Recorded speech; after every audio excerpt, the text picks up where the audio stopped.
Welcome back to Derry Public Radio. Reporting from the basement of the Derry Civic Center, this is CM Alexander with the news. Former Derry Citizen of the Year Tom Goodhue passed away late last night. While tragically the last living member of his family, he didn't pass on alone. Longtime best friend and recently elected mayor Dave Streeter was at his bedside for the final hours of his life.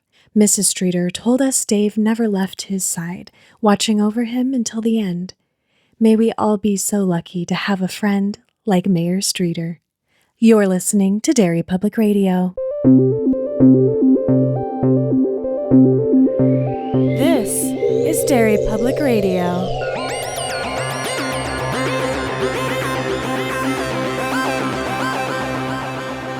Welcome back to Derry Public Radio, a bi-weekly Stephen King Book Club podcast. I'm one of your hosts, CM Alexander, alongside Joshua Khan. Hey, everybody. And Benjamin Graham. Hey, constant readers.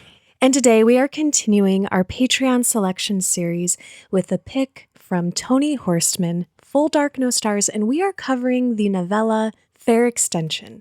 And Josh is leading our discussion. I sure am. It's just like different seasons. There has to be one that doesn't have a movie. And now we're at that one. It has a movie if you watch Needful Things. Yeah. It does also share something else with the breathing method in that it's fucking weird. Yeah. This is a weird one, y'all. It really is. It wasn't what I thought it was going to be the whole time I was reading it. Right? Yeah. It starts out, it's almost two different stories because the first half, I was thinking about how much I loved it. It reminds me of like older Stephen King, like 80s era Stephen King short stories where the premise is just dumb as shit. And he doesn't really try to make it anything other than there's no point in the story where you're like, this guy isn't the devil. Oh, yeah, from jump. Yes. And then it turns into this other thing, this satire of boomer culture. That's an interesting take. I like that. It's what the book is about. It is Wild. about people who are massively entitled and think that they deserve everything while everyone else suffers. That's what it's about, man. That's a great summary, actually. Yeah, we're done here. Let's record the next one. Right. Well, before we do, let's get to know Dave Streeter a little more, because when we meet him, he's throwing up, which is something he's been doing a lot of. Good. Fuck that guy. Right. Sam, why is he throwing up so much? He's throwing up because recently he was diagnosed with cancer and he has been given about 6 months to live, and he is on a very aggressive chemotherapy treatment. And the doctor told him, you are going to throw up and eventually there will be pain with that. And he's getting to the point where it's happening sort of uncontrollably. He won't always know when it's coming or be able to plan for it. And it's starting to hurt a little bit. Yeah, he keeps just bags on his passenger seat so he can grab one and throw up in it. Yeah, it's dire. Yeah, it's real bad. He happens to be driving a road that they call the Exchange, which is in Derry. We're back in Derry, outside the Derry airport. And we are in what year? This we don't know yet. It is it's post 85. Oh wait, we do it's know. Like we know that. Do 2000s. they? No, hold on. Yeah, it is. Okay, I didn't catch that. Oh, really? No, I didn't catch what year it was taking place. 2001. Well, is where we start. We know that. Oh, eventually. Yeah. Oh, right. I forgot the reveal.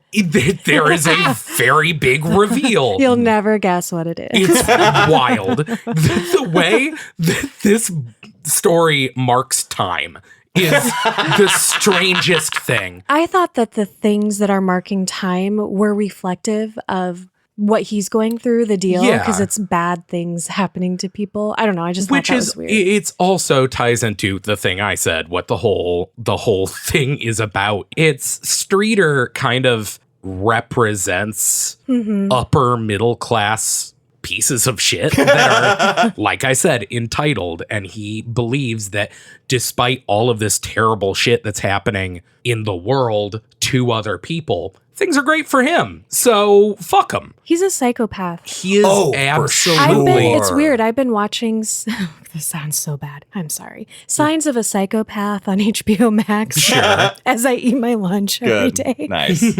And I just realized, because I kept trying to excuse, when we get into what happens and his like reactions to things, I kept trying to find in him humanity.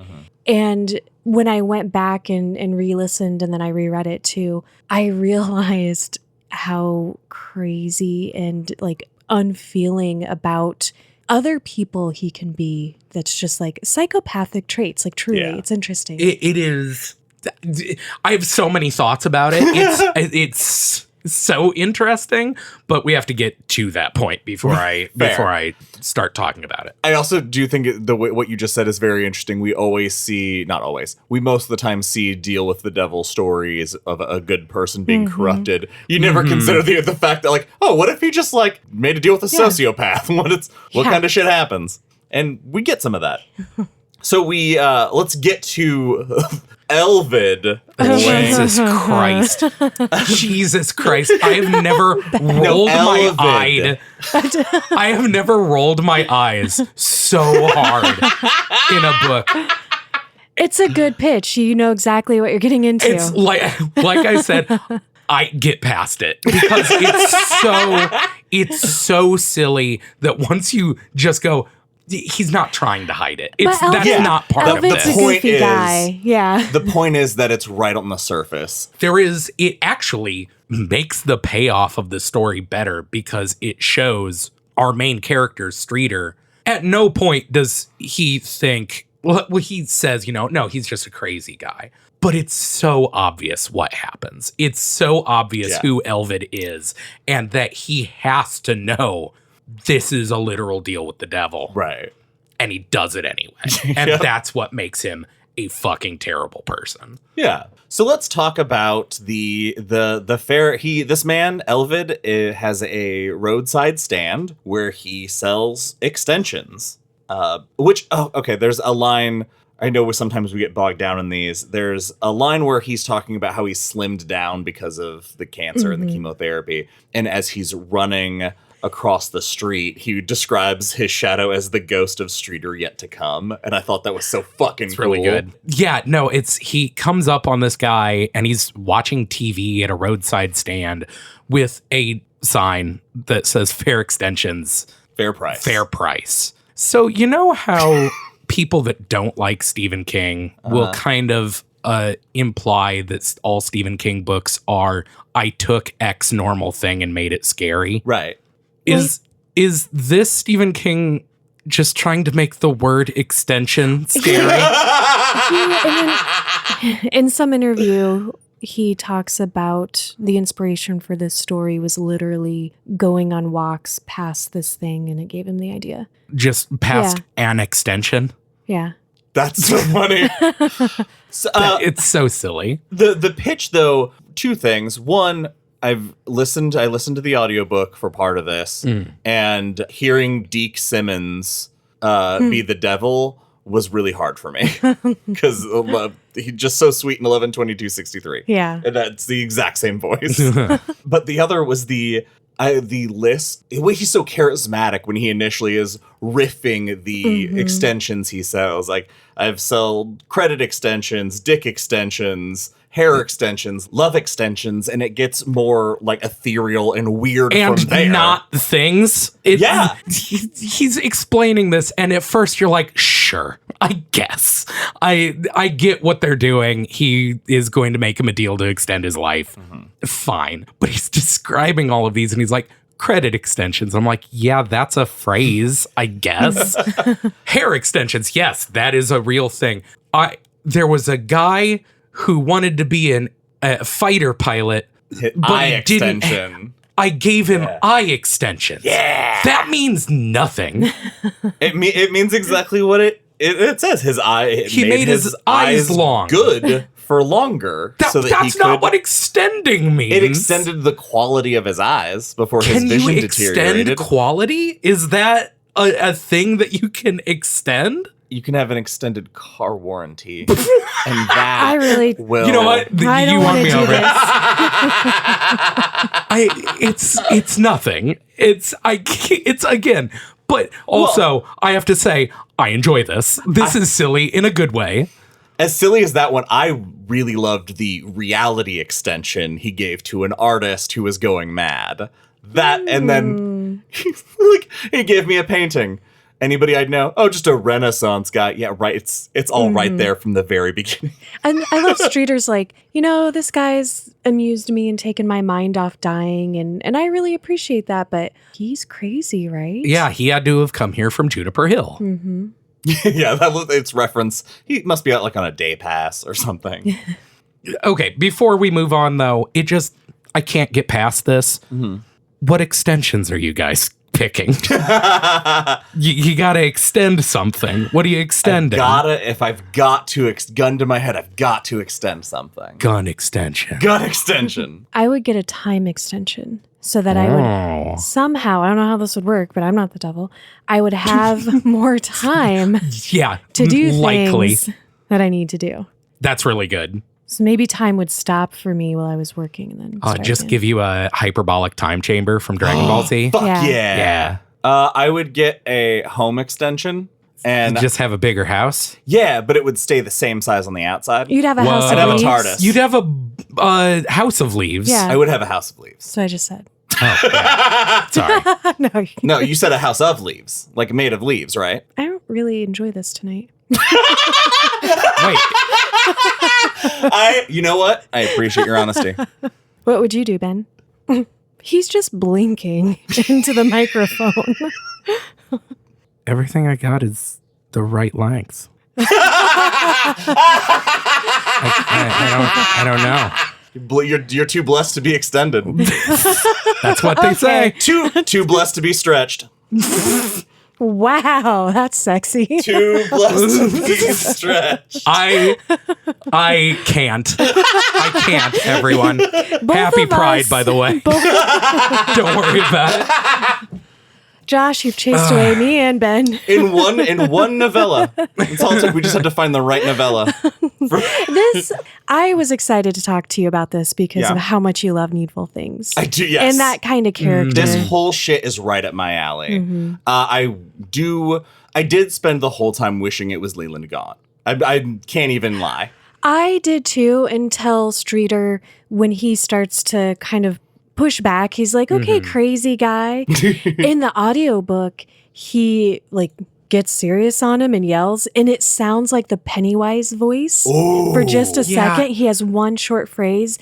He killed it. It was Nice. perfect. It is good. This brings me to something. One of the things I could have done without is, as much as I always love returning to Derry, I think this story in particular would have benefited from not being in Derry. You think so? Am I crazy? There, because Derry just brings so much baggage, right? It does, but I don't care. Is that weird? You know what I mean? It's a minor gripe. Yeah, it doesn't take me out of it. The only thing it did was when he starts to think about what this deal might be, and he asks, is there anybody you hate? And he's like, well, the bitch next door to me, Miss Denbrough. Yeah. I was like, dude, she lost her kids. Let her garbage blow across the yard. It's fine. Pick it up for her. I assumed that was Bill and his wife. Bill didn't stay in Derry. Maybe he came back. Wait, where does Bill go? He's a Maybe. writer. No. Well, here's the thing. Bill's riding his bike down the fucking hill at the end of the book. Maybe 2000 it's just a big 2000s? family. Yeah. Like could be. we're not, because isn't there? They also reference a Carmody Do they? in oh, this yeah. story, Mhm. Briefly, and we have no reason to believe it's related to Miss Carmody. But that's what I mean when it's it's in Derry. Yeah. So look for every it. little It's thing. in the early 2000s, so it's after the flood and everything that we, the events, the major events. That's the of it. thing that I like about it is that it has a tie-in with the flood that later adds the value to it being in Derry. But I just buy the devil making a pit stop in Derry. Oh, for sure. For sure. For sure. I just think there were a few points where it just kind of Pulled you out. pulled me out, especially when at the end of their deal, when he briefly turns into a clown. That's I a liked lot. that. I don't know. Sometimes you have to pull out of a book. It's true. It's very true. I love that I know we've been saying it's obvious that he's the devil, but What? I'm sorry, spoilers. That it mentions that Streeter is a Scrabble player. He's already done the rearranging of the letters and figured out that he's the devil. And he's like, yeah, great pitch. Congratulations. Yeah. It took you 5 pages longer than everyone else. But then he's playing along while he's still, I guess, half indulging this crazy person and saying, all right, is it, do you want money or do you want my soul? Yuck, yuck. And his response is, yeah, souls are gross now. I want that. money. Yeah. The disdain, like, I wouldn't know what to do with the soul if it bit me in the ass. And then, like, later he scathingly, I can't remember his exact phrasing. It's really cool. But he's like, souls are like useless things. Yeah. Like, Souls have become pale, tarnished things or something Yeah, like it's that. cool.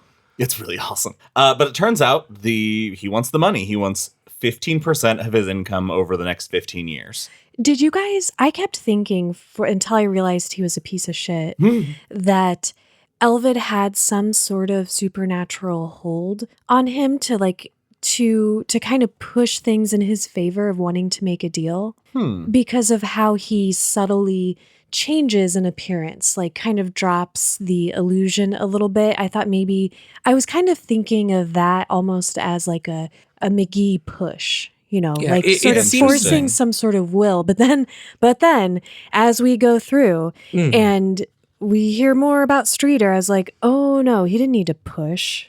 No, there's definitely like a hypnotic quality to this scene because Streeter, like you said, he keeps looking and he's like, I saw him and I knew he was a slight, chubby man, but looking at his chin is more pointed than it should be. His fingers are longer than I thought they were. Yeah. It's very... His teeth are pointy. Yeah. And there's too many. Oh, I love too many teeth. Gotta love too many teeth. Shark mouth.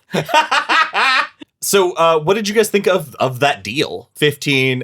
The one thing I love that he says, so am I getting 15 years? And he's like, I don't know, 15, 20, it's not a science. I like that too. You got me. Because it seems like such a, I don't know, Streeter's just so annoying. Just even the way he's trying to bargain and like later when he's like, oh, I just wanted to see if he had come back and shoot the shit. He doesn't want to talk to you, asshole. He hates you, like everybody should. Right. Sorry. He's done with you. Yeah.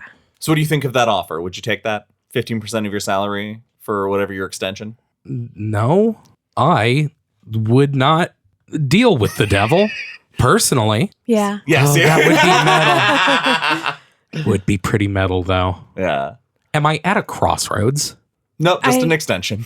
Oh, not as cool then. Yeah. I'm out. Calmly, Elvid explains to him that, he's very stupid for thinking that this is magic. That's ridiculous. No, it's psychic physics. Much different. They have a people detector for it. I've seen it in Rose Red. But Elvid explains that all things have a negative weight. That's the psychic physics of it. And so that if something is going to be moved, it has to go somewhere. Just funny because that's like the concept of magic. You have to get that energy from somewhere. Yeah. Yeah. Streeter obviously was never a teenage girl doing witchcraft in high school. This is when Elvid asks the question of, who do you hate?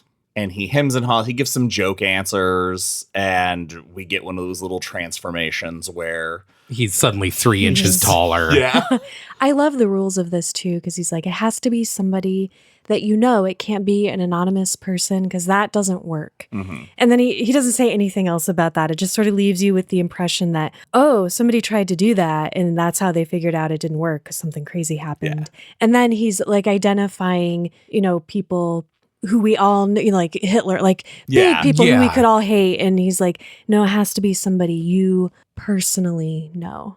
And he lands on his best friend since grammar school, which really tickles Elvid. He is very happy about that answer. Why does he hate Tom Goodhue?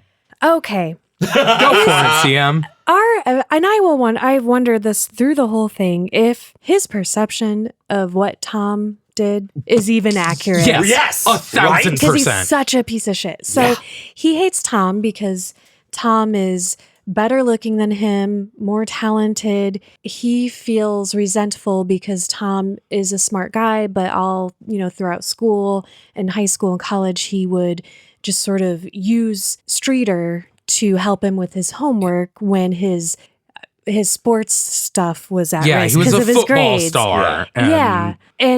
But it's interesting because Tom, like as we later find out, is so appreciative of that. Like he acknowledges it. A super crazy. good friend. Yeah, It's not even a secret. and then, everybody knows. Yeah, and then he's like, and he stole my girlfriend, which is debatable. That's the part that I'm like, I guarantee that isn't what happened. Did this make you think of Christine? Yeah, he has big fucking Arnie energy. Yeah. For sure. It's interesting because Elvid is at every turn assuming Tom did something shitty because he's like, oh, he stole your girlfriend. Well, what, did he get her knocked up and leave her? And he's like, no, they have like 3 or 4. They're married with 3 beautiful kids. kids and he's a millionaire, that fucking dick. Yeah, and then he helped him with a loan. He gave him an extension because Tom wanted to open a garbage business. Yeah, so it's called Derry Waste Removal and Recycling, which he said was smart because it doesn't say trash anywhere. And he opened it post-flood of 85. And he really put himself on the line to open it because nobody at the bank where he works they all felt the loan was too risky, and he vouched for Tom. And so Tom got it. And now he has like this empire. He's very well off. And he's happily married and good looking. And then Elvid's like, oh, and your marriage is like cold and shitty, right? And he's like, no, my wife is like the best person in the world. Like if I stop to think about it, the two of us ended up with the right partners. And, they came to me and were like, oh, sorry, we couldn't help it. We fell in love. I don't believe that. He never slept with her, but he implies they did other stuff. Don't believe it. Oh, yeah. No, I do not believe, because later on, when we first meet Tom, after this deal has gone down, and to skip ahead a little bit, Elvid has been like, you're going to bring me something to get this deal done. And I'll be here around this time. No one's going to bother us. Just bring me this thing. So we cut to Tom's house, which is kind of implied to be gaudy. Yeah. Like he has a pissing cheesy. A pissing angel fountain in his backyard, and he drinks craft beer, which is apparently a fucking sin. Well, it's that you can't get it in Derry. You have to go. It's like the people in the Quad Cities who go to Wisconsin to get spotted cow. Well, early 2000s, not. That's also true. So it's even more, Tom is going off basically apropos of nothing, being like, hey, you know how we're best friends and you helped me every step of the way and I owe you everything?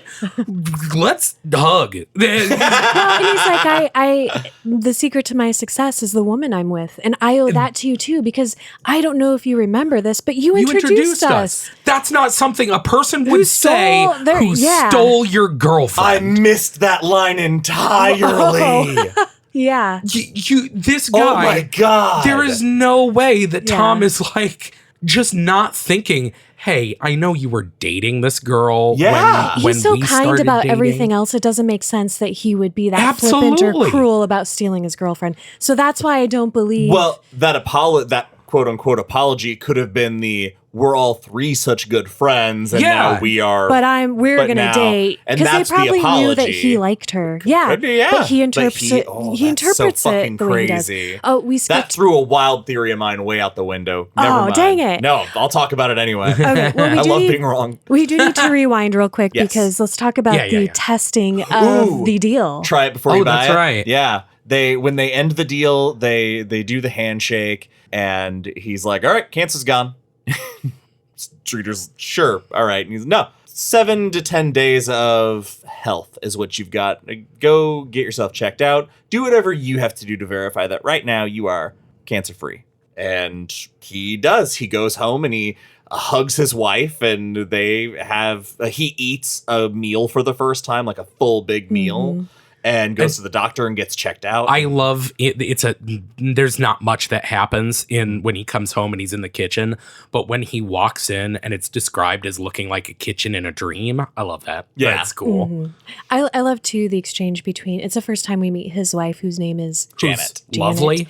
Yeah, she's great. she's folding laundry and she's talking about like, oh, the Goodhues want to have dinner with us. I'll tell them no. And you were right to not to tell our son about your diagnosis because he's with their son, Justin, in Europe, just, backpacking across Europe or something. And all of a sudden she just bursts into tears and she's like, this just sucks. And he holds her and he's feeling pretty good. So he can be very positive about it. And it's interesting because it's like to make this deal, he gets to experience the truth of what Elvid can do before he's required to bring him that thing we mentioned to seal the deal. And the doctor checks him out. He's still throwing up and he realizes it's because he's on chemo and he doesn't need the chemo anymore. So cuts that chemo shit out. And we go to the dinner at the Goodhues. He was a dick to his doctor too, I thought. Oh, no, 1,000%. Well, he also, I also would be frustrated if I was like, I'm a miracle. Well, but he knows like what actually happened Yeah. too. But he basically But he is is like, sick. hey doc, you're a piece of shit for basically taking the last 6 months of my life and ruining them with Yeah. chemo so that you and my How dare family you try can to save congratulate me. each other around my casket saying we did everything we Yeah, could. he's a massive yeah. asshole. I forgot about that line. Psychopath. Yeah. Yes. And he does it while laughing. Yeah, that's even worse. Yeah. God. Sorry, go on. So we're at We're at the Tom's. house, and then we get another thing to be jealous of, where Tom's son gives him a kiss on the cheek in front of them, and so he's a teenage boy. Yeah, he's a teenage boy, so he's Yeah, jealous Streeter's and- like, wow, he's such a good boy. He's not self-conscious about giving his dad a kiss before he goes to hang out with his buddies. Yeah. Right. Actually, I'm so I wildly- thought that was cute. Like, Yeah. It No. shows you the kind of family that is. yeah. But it also shows you how fucking stupid Streeter's jealousy is. Yeah. Because every step of, like, Streeter has 2 kids who are great kids Yeah. and who he loves. And we have given no reason for him to be like, oh, his son loves him. What a monster. Yeah. Psychopath. Dude It's sucks. it's terrible. So while at dinner, he sneaks into the bathroom and goes through their medicine cabinet, grabs a blood pressure pill. A Tenolol. Yeah, and that's our item that we're gonna give to Elvid. And when it gets to Elvid, he just pops it in his mouth. He's like, oh, I Tenolol. love that. Pop. Nice. I love that. That's also one of my favorite parts of the story is that he's the way his magic works. It's like, yeah, sure. I like to imagine that regardless of what Streeter bought him, he'd just eat it. Nice. Yeah. That would have been good. But and he's like, if you had a job that was as high stress as mine, you would also need blood pressure medication. So trust me, this is doing me a lot of good. And Streeter immediately, he doesn't feel regret, but he feels, am I about to get monkey's pawed? I mean, that is a valid concern. And Right. so And- Elvid can tell he has a question on his mind. And he's like asking not that question. And he's Anything like, but. dude, just ask it. This is what I think makes this story so good is that expectation is what we all have. Yes. Yep. Because this Until is the very last line of the book, and Yeah. I realize, oh, this story's done. That's not what I thought. it's so good because the first half, like I said, it's this classic story.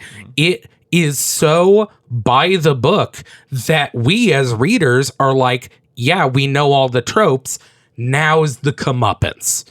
Now is the what is he going to pay for this? Will it be worth it? Will it be worth it? How maybe even, because keep wanting to call him Devlin. Because Devlin makes it very obvious that Tom's life is about to be bad. And he asks, is he going to get cancer? And he's like, no, not him. He won't. Yeah, he makes it obvious that things are going to go bad. And we go, oh, maybe what's going to go worse for Streeter? Is he going to go mad because he destroys this other There's so Right. many So many. expectations Like he of, realizes, oh, this was too horrible. nope. Yeah. And we end this deal with getting the card for the Non-Sectarian Children's Fund and an address in the Cayman Islands. where he can send his 15% to. Another great sign of this happening in the, early 2000s. And a man starts hoarding his wealth on an offshore tax haven. Right. I also like, though, that same man starts to smoke and sizzle as it begins to rain. That is cool. fucking rad. So I like when his umbrella, which has been bright yellow as soon as the deal's done, is as gray as the sky. all those Summer is fucking almost details. over. It's so good. So good. But the last question he asks is, what if I want to take it back? Can't. Which, again, cements the expectation we're all about to have of he's going to want to. He does threaten him, too. He's like, you better send me my money, because if you don't, it's going to be really bad for you. Him asking, what if I want to take it back, strikes me as so false. Yeah. It is he is saying that because It's the expected thing to say. Yeah. He doesn't want the devil to think he's a piece of shit. Pretty sure the devil knows. Yeah. So now the book starts jumping in time and we get some recaps of the events that are happening. It's starting with the reveal. With the reveal of this taking place in late 2001. This took place a month before the fall of the towers. And I went, what? I almost had this.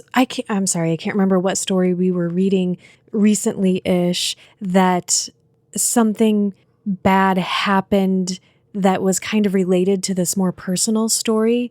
Like there's something in the world at large that we kind of connect. Well, 9/11 is in Dr. Sleep. Dr. Sleep, yeah. Is that what I'm thinking of? I don't know, but... I don't know. Yeah. Or was it insomnia or something? There's something it gave me pause because I was like, oh, is it trying to imply that some of the bad that has to be like shifted will go just out into the world? No. See, that's okay. This is the second time a book has done this to me. So there is a book that I really love, or I remember loving. It's been a while since I read it. It's called Then We Came to the End by Joshua Ferris. And the book, the gimmick of the book is it's written in, and grammar nerds, forgive me if I'm wrong, second person. The the narrator of the book is an advertising agency. The beginning of the book starts, we were the workers of this ad agency. We were fractious and overpaid. The narrator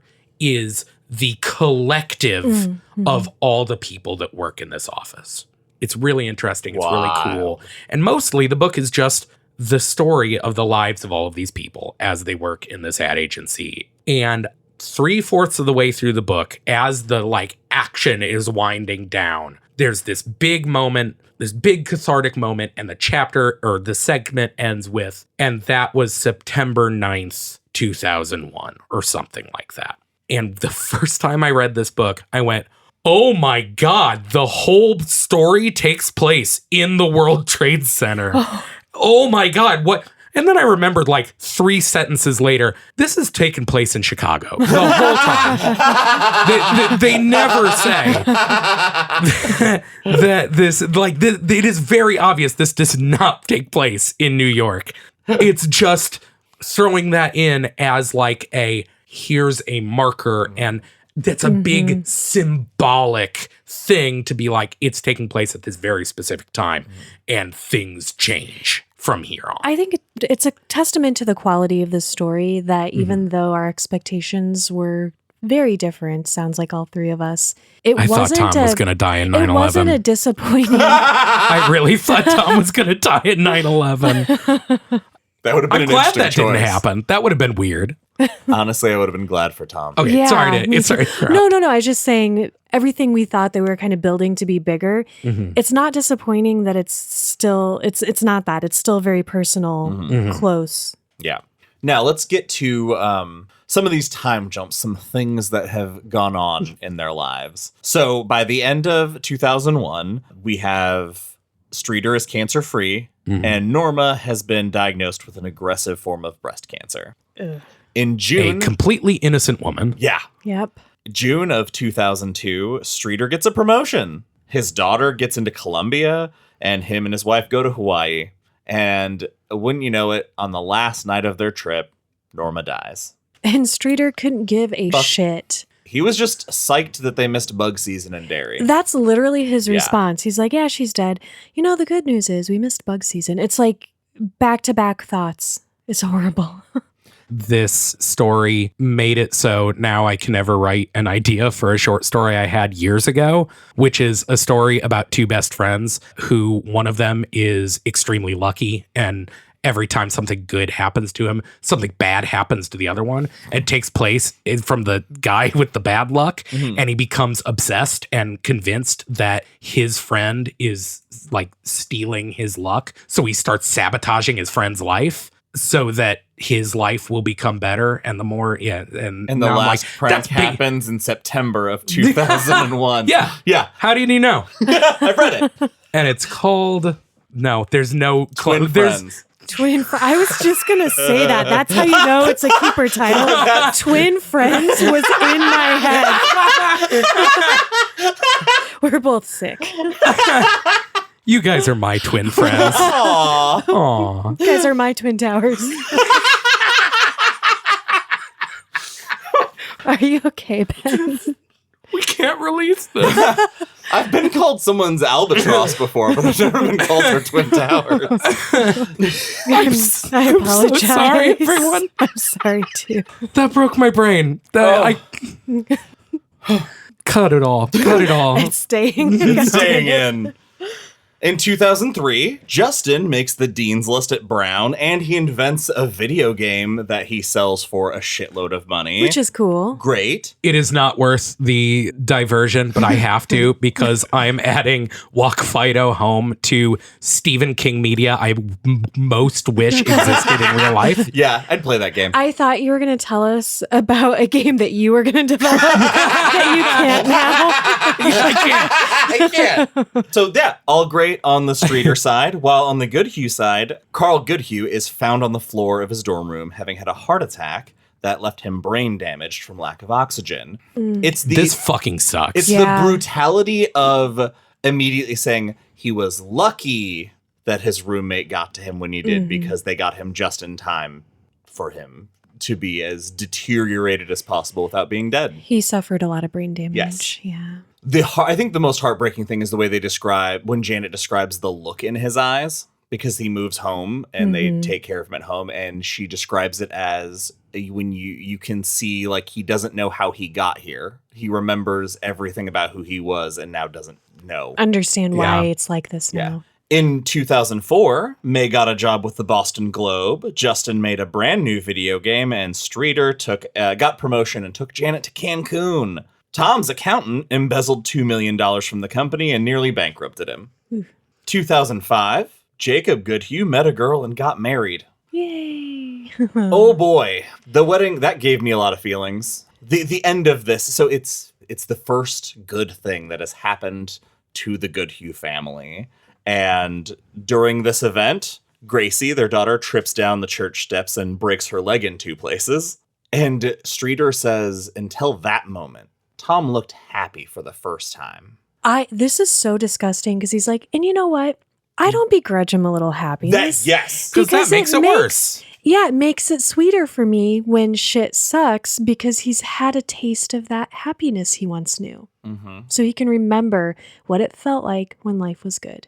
Psychopath. Even people in hell get ice water. It was like his, gosh. yeah, Yeah. just so they can appreciate the horrors. One thing we haven't mentioned is the absolutely insane pop culture references. Yeah, I couldn't have listed them all.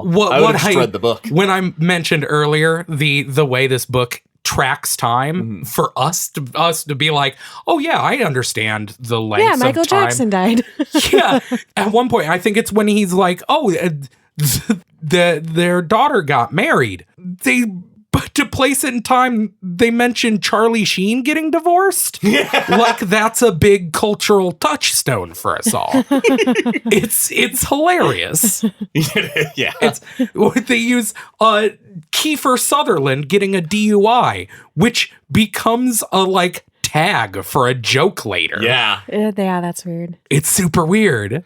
I think it's Do you think this is him just admiring tragedy? I feel like it is, because that's why earlier I had a moment of confusion, because I was like, oh, is there some sort of connection between bad things happening in this inner circle and then like the world at large? The butterfly effect of this negative force. Yeah, but no, I think he's just like delighting in the misery of anybody.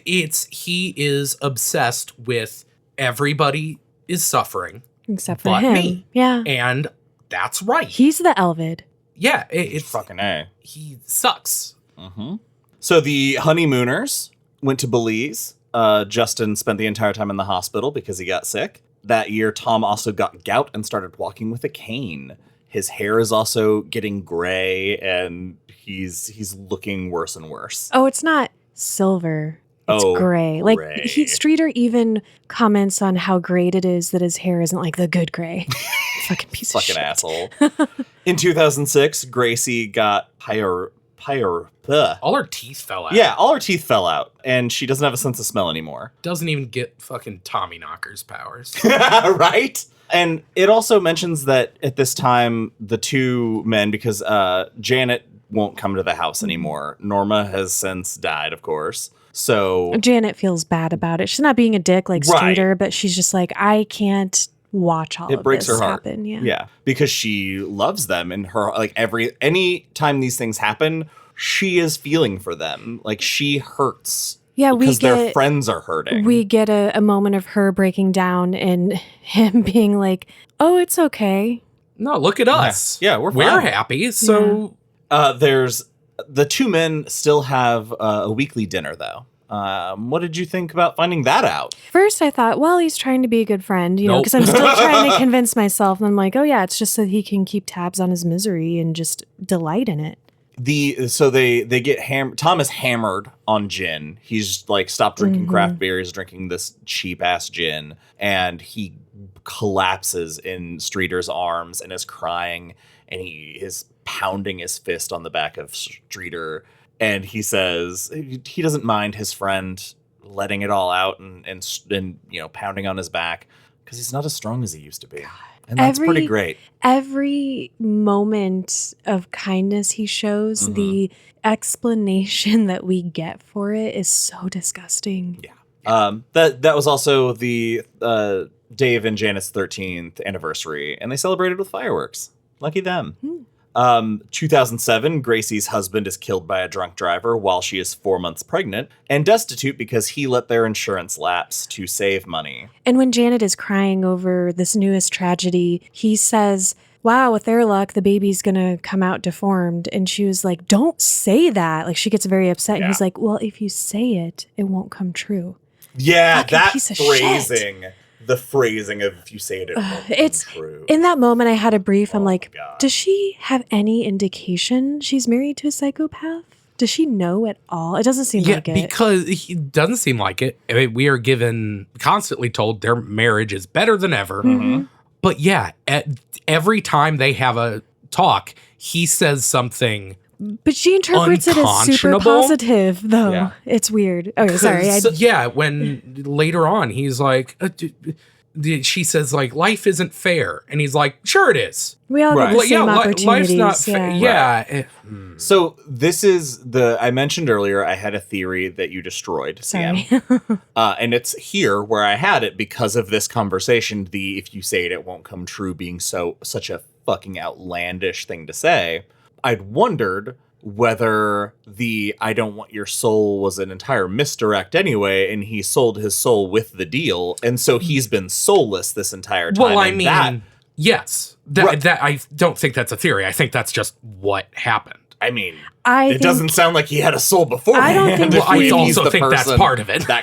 I think it was just a straight cash exchange, because I think that makes this even worse. It's business. That you could have individuals who make a deal with Elvid and do feel like they want to take it back and that remorse, which is why he has that rule. Like, you better keep paying me, because they might be like, no, I'm done. I'm not giving you money. I want to take it back. He's this actual. It's interesting. It's like a psychopath made a deal with the devil. We don't get that in these types of stories. Yeah, my thing is, I don't think it's he gave his soul like we think of, it's a physical thing that I gave to someone and now I don't I think that's have part it. of the deal because you can't be happy if... Well, part of the deal is yeah. that he has to keep paying for this. So he has to keep actively doing this to this guy. And to do that and be happy, he has to be like, yeah, this is what he deserves. This is what, and that is giving away your soul. He has no soul. Yeah. I see what By you're saying. doing this, he is actively selling his soul at 10% of his fucking income. Holy fuck.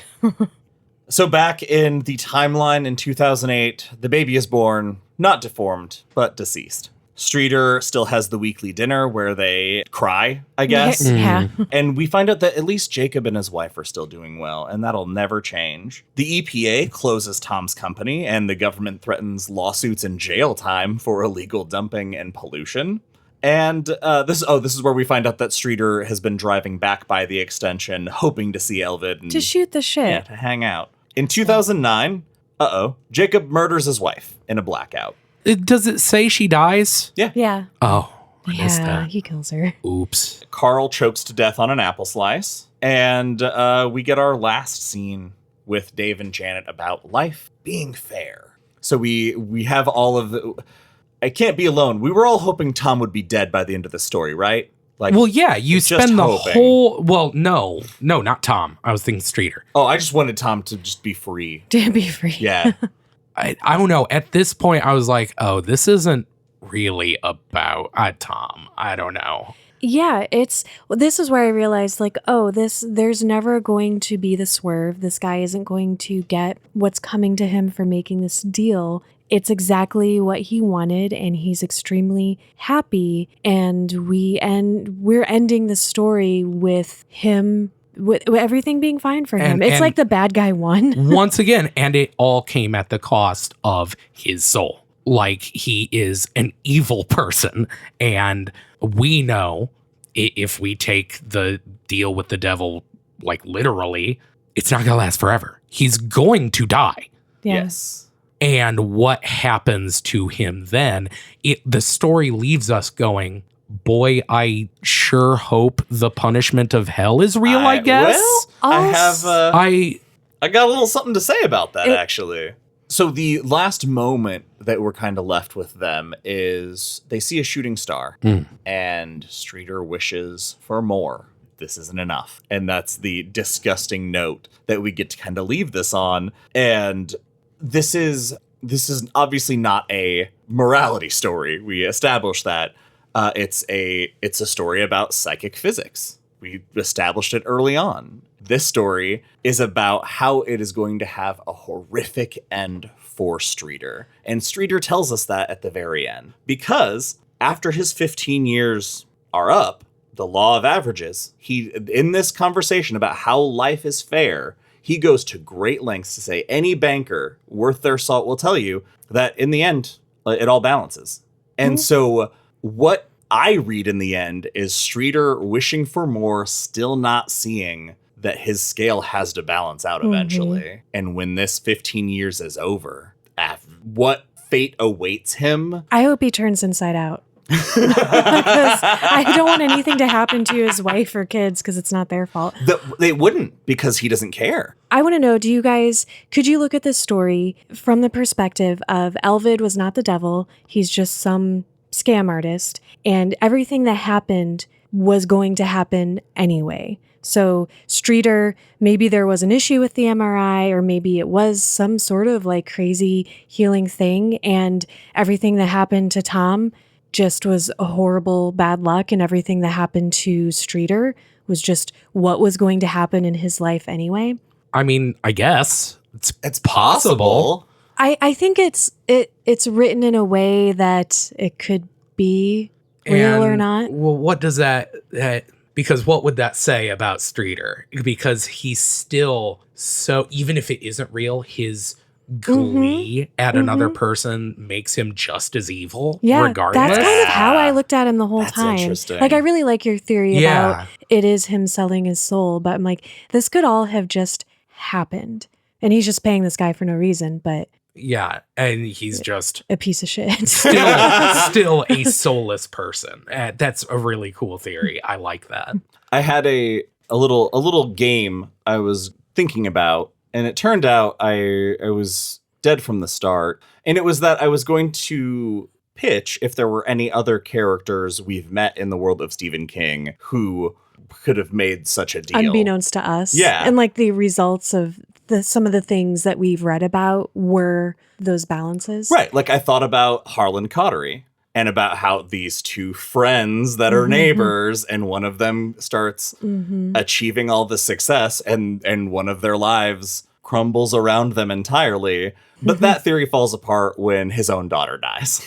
Yeah. So I guess that, or I guess that could be the balance. that could be or maybe Harlan had a conscience. So he actually felt bad for consequences that would happen to him. So I don't know, maybe. Well, and I wonder too, when that does balance, is he going to get more than, what would have been a death by cancer? Because it seems grueling. like, or is it just such a huge cost because it's so many years of a life? I don't know. Here's my guess, and it's too simple, which is why it only works in a reality not written in a book. It doesn't play. But I think 15 years goes by, the next day he gets locked in syndrome. It's where you're trapped inside your own body. Your mind is totally fine, but you're completely paralyzed. Oh. Sure. And then only because he's such a fucking narcissist that the fact that he would be trapped in his body, unable to move, could be the only thing that would be torturous hell for him, I think. I like that. Oh, yeah, and it hurts a bunch. I don't know. So that's the end of the story. Yeah. You want to... I get why this one's not a movie, y'all. Yeah. This movie would suck. This would Like be a hard thinner? movie. Yeah, but worse. Like apt pupil. Because it'd just be innocent Like people Big Driver? suffering. Yeah.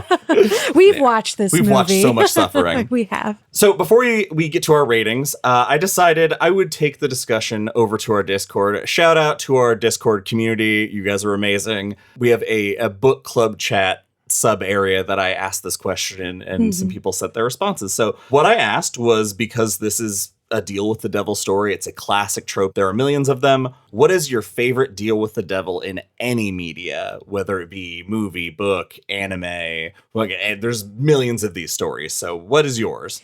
Big Pawpaw said Silence of the Lambs for that enemy of my enemy, which it's a similar deal. Yeah. Also my fucking jam. I love the enemy of my enemy stuff. Lord Hazelwood says, my joke answer is Stone Cold Steve Austin getting help from Vince McMahon to beat The Rock at WrestleMania. We all agree, but his actual answer is The Phantom of the Paradise. So Paul Williams can play such a convincing asshole. Banshee 2023 says Storm of the Century has a deal with the devil, but did not spoil it because I haven't read it. Good. And we have Andrew Edmark. Edmark, the most obvious choice is the Dr. Faustus, which is like the classic deal with the devil. And Solomon said there's a British gangster film I love called Layer Cake that leans heavy on the Faustian relationship between Daniel Craig and Michael Gambon. Nice. Those are all cool. Good answers. Michael Ritchie. What? No. Guy Ritchie? Guy Ritchie. Yeah. Michael Ritchie. Also, if you want to get shouted out on episodes where we read Discord comments, head over to our Discord. Join up. Yeah, the link will be in the show notes. Yeah. Do you guys want to know what my favorite? Absolutely. I do, yeah.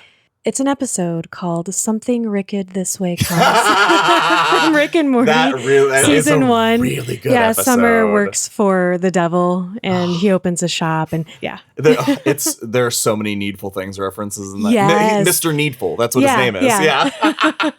What's your guys's? The episode from season 1 of Futurama where Bender becomes religious. Oh my God, and Robot then goes Devil. to Robot Hell. Yeah. Just because of the song. I Good used pick. to. It's a great song. I had, when it first came out on DVD, I remember just watching that episode over and over again. It's great. I'm going to watch it tonight because I haven't seen it in forever.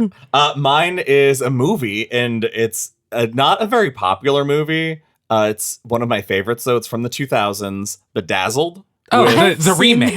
With Yeah. Brendan yeah. Fraser. Brendan Fraser Fraser. and Yeah. Elizabeth Hurley. Yep. It's a good movie. It's such a fucking good story. I haven't seen it in a few years. I feel like there's got to be some stuff in there that doesn't hold up. So the one that I'm sure, well, I don't know, it might still hold up by the delivery. So the premise of the movie, for anybody who's not familiar, is basically unrequited love. Brendan Fraser sells his soul to a super hot devil to get the girl of his dreams. So he keeps making wishes based on how he thinks, what he thinks is the woman, the man of her dreams.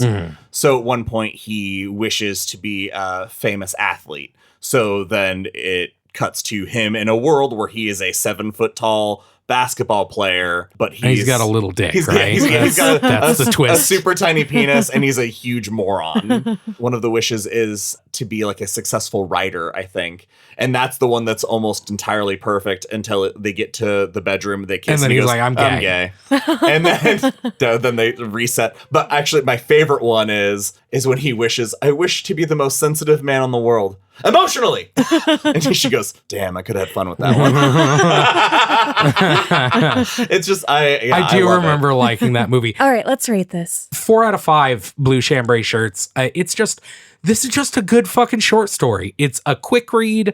It zigs when you think it's going to zag. There's some silly stuff, but I really like this one. I hated reading it because it makes me so unhappy, but because it did such a good job of subverting my expectations the entire time and making me think a lot. I gotta give it 5 out of 5 blue chambray shirts. This is, I love Deal with the Devil shit. I can't say it enough. It's so good. This is one of those stories that while after I got done reading it, I didn't really think about. Once we get to like the timeline of the things that are happening, I didn't think about that part of the story anymore. I just very much started thinking about the world of the extensions. Fuck, it did breathing method me. I got stuck thinking about the rules of the world and extensions. Oh, we're going to have a tier oh my God. for extensions on our Patreon. What does that mean? I don't know. It means nothing. It means we extend your favorite book by one more episode. Oh, I don't like that.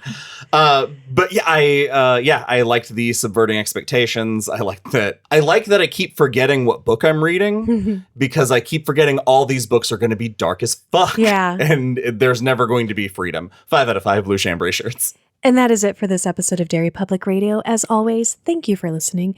Join us for our next episode where we will be finishing Full Dark No Stars with the novella A Good Marriage. For Joshua Kahn and Benjamin Graham, I'm C.M. Alexander reminding you, the law of averages favors optimists. Any banker would tell you that.